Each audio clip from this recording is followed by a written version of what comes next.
En 1965, dans l'ex-Congo belge, un coup d'état militaire porte au pouvoir un certain Mobutu Sese Seko. Le nouvel homme fort de Kinshasa est un fan de football.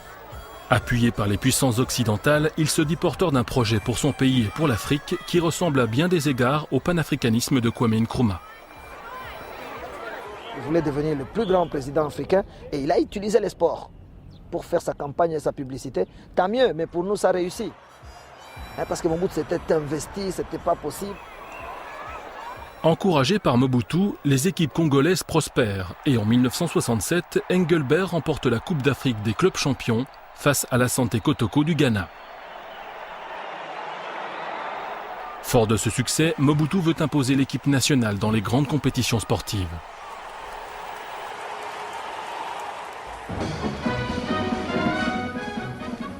When the Leopards raced onto the field to win the final of the Africa Cup of the Nations in the presence of the Emperor of Ethiopia in Addis Ababa, the Congolese 11 had already chalked up 3 brilliant victories in a row in this marathon competition. What a magnificent team the Leopards are, owing so much to the inspiration of President Mobutu. 3 ans après son arrivée au pouvoir, Mobutu voit son investissement dans l'équipe des Léopards récompensé par une victoire à l'arraché en 1968 contre les Black Stars du Ghana. Mais ce n'est qu'à la 66e minute que le winning goal est arrivé. Ça veut dire sur une passe d'un adversaire, j'ai amorti et j'ai fait un but. Alors c'était une fierté à ce moment-là.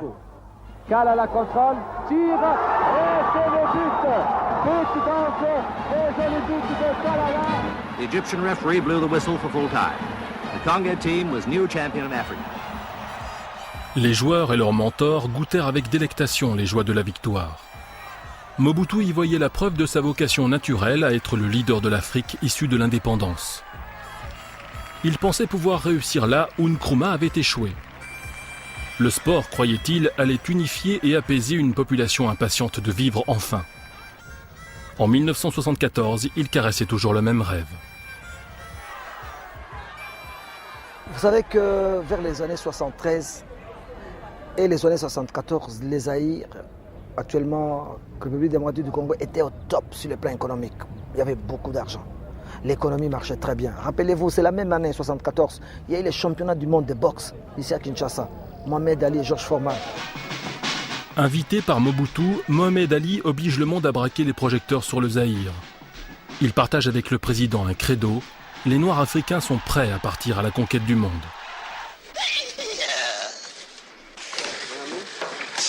Fighting Africa because I'm fighting in my homeland. Je me bats en Afrique parce que je me bats dans mon propre pays. America's not my original homeland. My original homeland is Africa. C'est la même année que la RDC a gagné la Coupe des Nations en Égypte, a gagné la Coupe, est allé à la Coupe du Monde. Donc c'était une année formidable.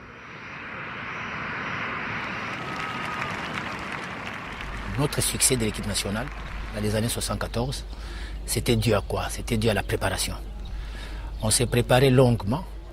Vous voyez ce que ça a donné comme résultat. Après la Coupe d'Afrique des Nations de football, on est sorti champion d'Afrique, médaille d'or.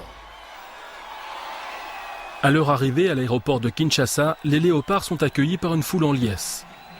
Les Zaïrois, privés de tout modèle fédérateur pendant l'époque coloniale, ont enfin des héros auxquels ils peuvent s'identifier. Donc cette année-là, nous étions gâtés. On était champion d'Afrique et on est allé représenter l'Afrique à la Coupe du Monde. Quoi sans une grande motivation, mais ils ne pouvaient pas avoir l'illusion aussi de se dire nous allons à la Coupe du Monde pour gagner, non. Parce qu'au départ, ils se disent ah, il y a le Brésil, bon, il y a l'Allemagne.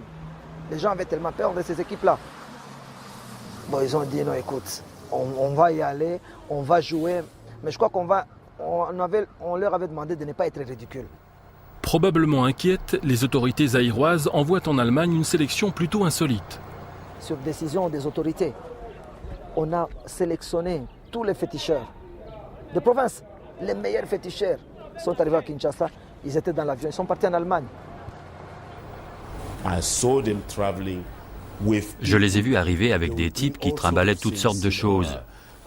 Des sacs, des herbes, des tas de trucs qui dégageaient des parfums bizarres.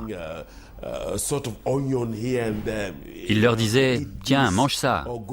ou encore « Va au cimetière et fais telle ou telle chose, rapporte-moi un os humain !» N'importe quoi. Porteurs des espoirs de l'Afrique et des ambitions de leur président, les Zaïrois abordent leur premier match contre l'Écosse avec la ferme intention de ne pas se laisser ridiculiser. On a très bien joué parce qu'en arrivant en Allemagne, on nous a promis de toucher les primes de participation après les premiers matchs contre l'Écosse. On a très bien joué contre eux parce que l'entraîneur de l'Écosse nous avait promis de nous battre à 11-0. On a joué, on a perdu 2-0. C'était ça. J'étais très content vraiment. Mais au sein de l'équipe du Zaïre, la joie fait bientôt place à la colère, car les primes promises ne sont finalement pas versées. Oui, parce qu'on était sûr après le match de l'Écosse, on pouvait toucher notre prime de participation. Mais la veille du match, on nous a promis qu'il n'y a rien. Alors il y a eu les problèmes d'argent, toujours, les équipes africaines. Il y a eu la prime de la FIFA. Bon, les joueurs à l'hôtel, ils ont appris que on avait donné beaucoup d'argent pour eux. Alors avant la Yougoslavie, ils ont exigé l'argent. Ils ont dit, on nous a dit de donner l'argent. Ah non, il n'y a pas d'argent. Alors il y a eu un climat de méfiance. Les joueurs d'ailleurs, 2 heures avant le match, ont refusé de jouer. Mais ils ont joué avec la détermination de ne pas s'engager. En fait, les matchs de la Yougoslavie, ils l'ont saboté. Ils n'ont pas voulu jouer. Et ils l'ont perdu. Certains commentateurs verront dans la prestation du Zaïre ce jour-là le signe de l'immaturité du football africain, alors qu'en fait, les joueurs avaient tout simplement décidé de se mettre en grève. On ne voulait pas jouer. Si vous voyez les films, on ne voulait pas jouer. On marchait sur le terrain.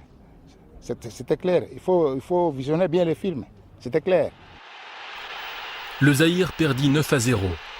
Ce fut l'une des défaites les plus cuisantes de l'histoire du tournoi. La réception des joueurs à leur retour était aux antipodes de l'accueil qu'ils avaient reçu après leur victoire en Coupe des Nations. On avait tout mis en moule. Tout était oublié. Tout était tombé après la Coupe du Monde. On était tous tombés. Et je vais vous dire quelque chose. Nous sommes revenus de la Coupe du Monde. On n'a même pas trouvé l'accueil. Au retour, on n'a pas trouvé l'accueil. Personne à l'aéroport. Nous avons été ramassés par des taximens, c'est-à-dire des fanatiques qui nous aimaient, qui nous ont trouvé qu'on traînait à l'aéroport. Vous voyez, c'est cette réserve-là qui nous a été réservée.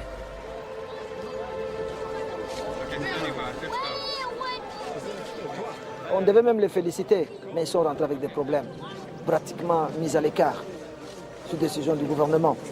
À quoi bon, ça donne au football? Certains sont rentrés dans les marchés, ils sont devenus des commerçants.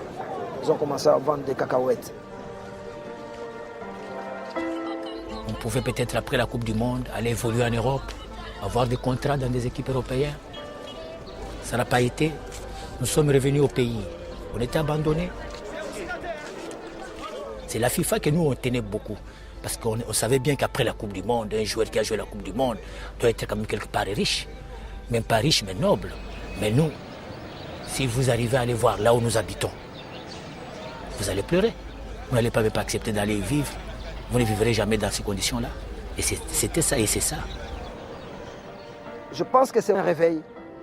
Le Cameroun, s'il avait commencé aussi pour la première fois, certainement qu'il aurait eu des problèmes. Je pense qu'il faut qu'on pardonne quand même la RDC. Mais c'était une équipe sans expérience internationale, sans le niveau international, qui est tombée dans la cour de grands. Mais nous étions les premiers, nous étions les sacrifiés, mais nous avons ouvert la voie pour le continent africain, je crois.